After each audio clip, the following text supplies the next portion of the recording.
Bom dia. Hoje iremos falar sobre Carlos Drummond de Andrade, né? É, Carlos Drummond de Andrade, ele nasceu em Itabira, em Minas Gerais, em 31 de outubro de 1902.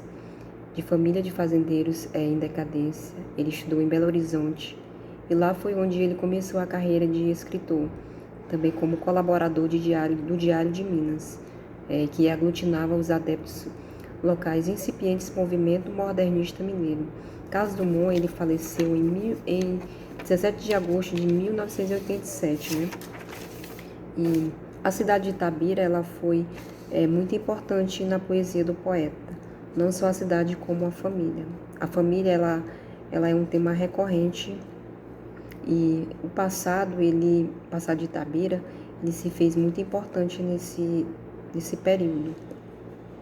E conhecendo um pouco sobre a biografia de Drummond, vimos que ele, logo cedo, ele teve um embate com um professor de português, né? E devido a esse embate que aconteceu, foi aí que ele foi expulso da escola do jesuíta, né? Só que logo depois também ele foi estudar no Rio de Janeiro. Ele foi fazer um curso de farmacêutico. Só que ele não se identificava muito com essa área, ele nunca gostou dessa ideia de ser farmacêutico, de atuar nessa profissão. Drummond, ele sempre produziu.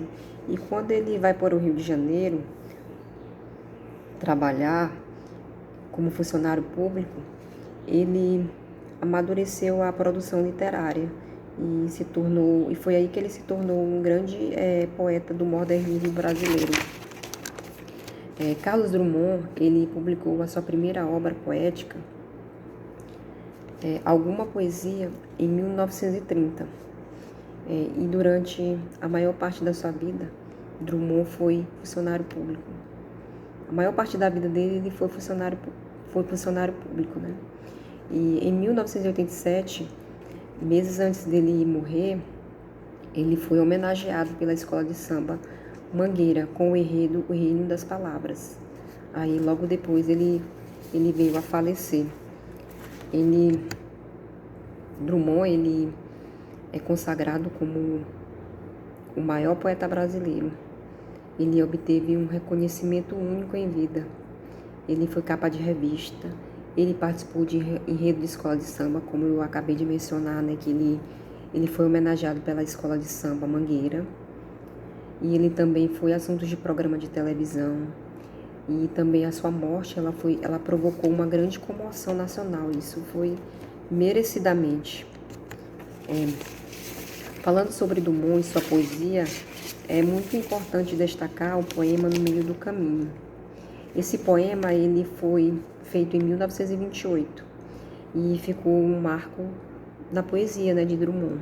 Agora eu vou ressaltar esse poema, No Meio do Caminho, né, de Carlos Drummond de Andrade. No meio do caminho tinha uma pedra. Tinha uma pedra no meio do caminho. Tinha uma pedra no meio do caminho, tinha uma pedra. Nunca me esquecerei desse acontecimento. Na vida de minhas retinas tão fatigadas. Nunca me esquecerei que no meio do caminho tinha uma pedra. Tinha uma pedra no meio do caminho. No meio do caminho tinha uma pedra. Drummond, ele foi fortemente criticado pela repetição das palavras, né, dessa expressão, caminho e pedra. Mas é interessante que a intenção dele era enfatizar os problemas enfrentados no cotidiano, os problemas que ocorrem no dia a dia, né? São coisas que sempre acontecem, sempre aparecem. Hoje você resolve um problema, amanhã surge outro. E na verdade, nós humanos, nós temos nossas pedras no caminho. Todos os dias temos pedras no caminho. E vale ressaltar também que Drummond, ele é considerado um dos poetas mais fluentes do modernismo brasileiro, aqui no século XX, né? E agora vamos conhecer um pouco mais sobre os temas presentes na poesia de Drummond. O primeiro tema que ressalto a vocês é o indivíduo, né? Que ele é conhecido também como um eu todo retorcido. Ou seja, é um indivíduo que na poesia de Drummond, ele Ele é um indivíduo fragilizado, ele é estilhaçado, é aquele indivíduo que, para os críticos, esse indivíduo é uma pessoa complicada, é um indivíduo cheio de dúvidas, cheio de questionamentos. E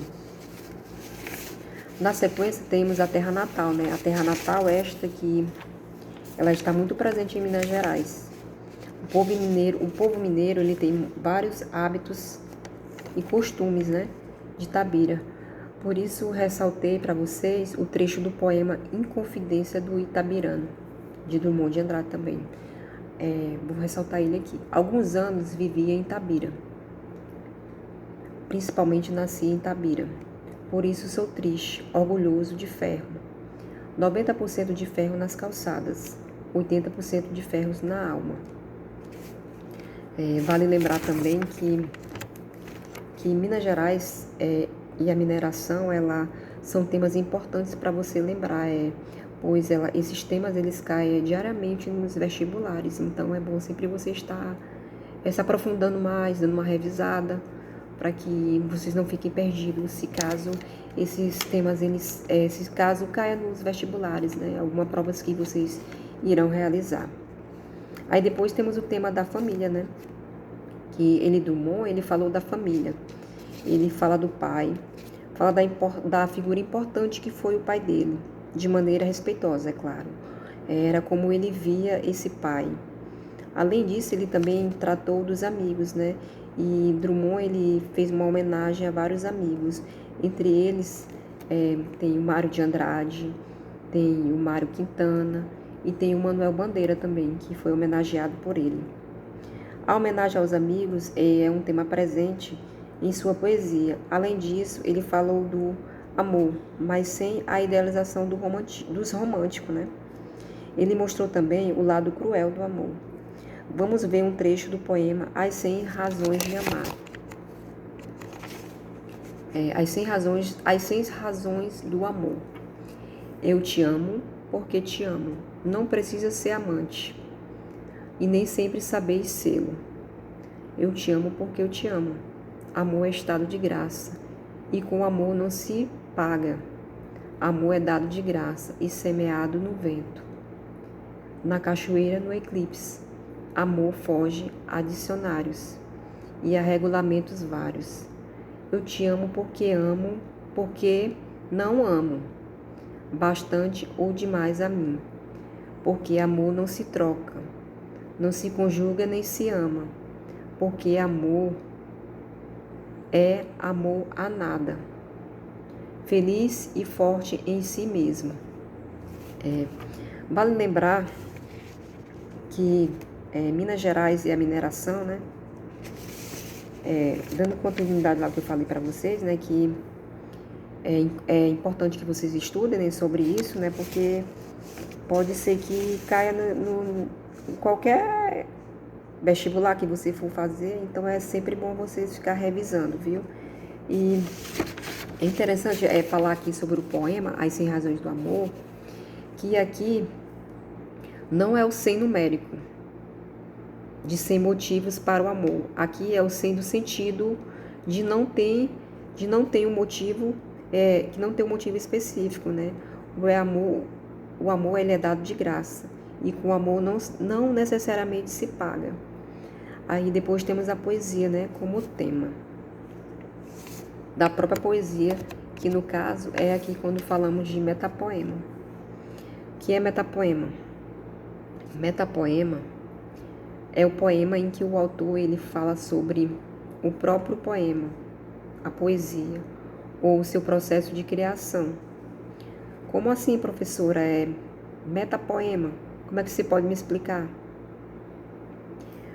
Assim, temos alguns poemas de Drummond que o fazer poético, ele é o próprio tema do poema, né?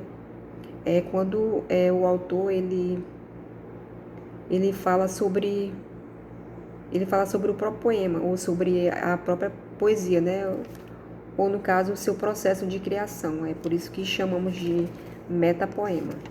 E, pessoal, A gente falou sobre Carlos Drummond de Andrade. Na próxima aula iremos dar continuidade a falar mais um pouco sobre as suas obras, né? Aí eu quero que vocês procurem um poema que tenha exemplos do uso do metapoema. Essa será a avaliação de fechamento da disciplina para vocês, viu? E também eu quero mostrar para vocês alguma das obras que foram produzidas por Carlos Drummond de Andrade. Aí entre elas tá O Avesso das Coisas, tá O Sentimento do Mundo, A Rosa do Povo, A Bolsa e a Vida, Boca do Luar e Moça Deitada na Grama. Essas 6 obras aqui, todas elas foram da autoria de Carlos Drummond de Andrade, viu, pessoal? Aí vocês podem estar até vendo nessas que eu coloquei, que eu exibi para vocês procurarem exemplos de metapoema, viu? Que na próxima aula eu irei pedir que você ressaltem esses poemas, tá bom? Até a próxima aula e aguardo vocês lá.